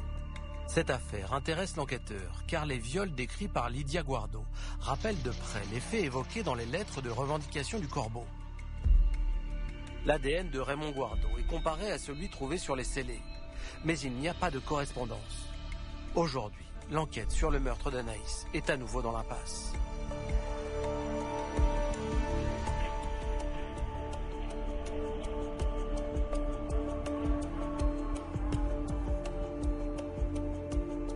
On l'a vu, les ADN qui ont été isolés sur les vêtements et sur le corps d'Anaïs Marcely ne correspondent pas à celui du grand-père d'Anaïs. Jean-Marc, est-ce que cela l'innocente pour autant? Non, il faut prendre ces résultats avec une extrême prudence. Ces ADN ne sont pas forcément liés à notre affaire. En 1991, quand le corps d'Anaïs a été découvert, on mesurait à peine l'importance qu'aurait la génétique dans les enquêtes criminelles. Alors les enquêteurs manipulaient les scellés sans précaution particulière. En revanche, l'ADN masculin isolé sur le rabat de l'enveloppe est sans doute plus parlant. Oui, on voit mal qui d'autre que le scripteur, le Corbeau, ait pu coller le rabat de cette enveloppe. Mais Arnaud, rien ne dit que le Corbeau et le tueur soient une seule et même personne. Il y a aujourd'hui 3 pistes privilégiées à côté de l'éventuelle culpabilité du grand-père. Il y a celle de Michel Stock, le tueur en série d'enfants, retrouvé mort dans l'incendie de sa prison, et celle de Raymond Guardo, qui a torturé et violé son fils et ses filles. Commençons par Michel Stock. Que pensez-vous de cette piste ? Il a incontestablement un bon profil. Il est connu pour avoir déjà enlevé et tué des enfants du même âge que celui d'Anaïs. Et puis il connaît bien la région de Mulhouse. Il y fait de fréquentes livraisons. Et puis dernier élément, il est chauffeur routier. Or on sait que le corps d'Anaïs a été découvert au haut d'un mur de soutènement de la route nationale qui mesure 4 mètres de haut. Or ce chauffeur routier a très bien pu faire passer le corps de l'enfant de la cabine de son camion au haut de ce mur sans attirer l'attention de personne. La dernière piste qui ressort des investigations les plus récentes est celle de Raymond Guardo. Cet homme décédé en 1999 en région parisienne a pendant de nombreuses années violé et torturé ses enfants. Le policier, qui a enquêté dans le cadre de la réouverture de l'instruction, conclut dans son rapport de synthèse que Raymond Guardo pourrait être le tueur d'Anaïs. Qu'en pensez-vous, Jean-Marc ? Eh bien, je ne vois pas du tout ce que vient faire Raymond Guardo dans notre affaire. Il est connu pour être un tyran domestique. Il s'en est pris à ses enfants, à ses petits-enfants, mais jamais à des gens étrangers à sa famille. Non, pour moi, cette piste ne tient pas la route. Elle n'est pas crédible. Le policier en charge des dernières investigations réfute totalement l'hypothèse de la culpabilité du grand-père en disant qu'elle ne repose que sur les élucubrations du juge d'instruction. Qu'est-ce que cela vous inspire, Jean-Marc ? 2 choses. C'est insensé et déloyal qu'un policier, officier de police judiciaire, commandant de police qui plus est, s'en prenne ainsi à un magistrat instructeur. Et puis, les soupçons qui pèsent contre le grand-père proviennent de l'enquête effectuée par le service de police judiciaire auquel appartenait ce commandant de police. Non, Arnaud, j'ai vraiment l'impression que dans cette affaire, on n'est jamais allé au bout des choses. Et j'ai le sentiment que si on s'en donne les moyens, cette affaire peut encore aboutir.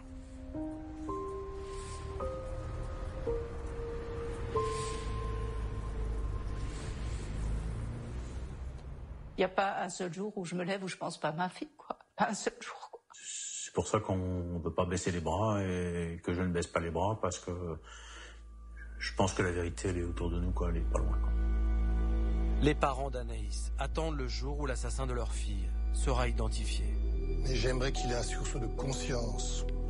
S'il me voit, s'il m'entend, dans le cadre de cette émission, eh bien, je le supplie, très simplement, de dire la vérité et de libérer les parents d'Anaïs et de respecter la mémoire d'une petite fille. Voilà ce que je voudrais dire. c'est quand même difficile à croire que personne n'ait rien vu, rien entendu, que il y a peut-être des témoignages de gens qui n'ont rien dit. Jusqu'à aujourd'hui, ça s'est déjà vu, des gens qui ont gardé pour eux quelque chose, quoi. Pour Martine, ne pas avoir réussi à protéger sa fille est une souffrance permanente. Je lui disais tous les jours en partant, quand elle allait le matin à l'école, je lui disais tu fais attention, hein, tu vas avec personne. Hein. Et je me rappellerai toujours d'un jour où elle m'a dit, mais maman, tu arrêtes, tu me dis ça tous les jours tu me dis ça. Et je dis oui Anaïs, je te le dis tous les jours et je te le dirai encore.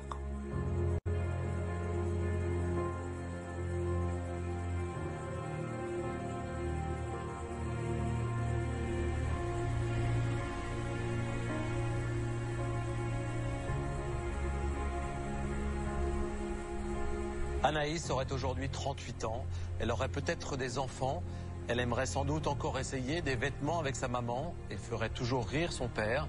Mais Anaïs est morte quand elle avait 10 ans seulement. Cette petite fille ne sera jamais une femme, excepté dans les rêves de ses parents qui n'ont jamais cessé de vivre avec elle en pensée. Des parents qui espèrent chaque jour savoir ce qui est arrivé à leur enfant et qui a brisé à jamais leur existence.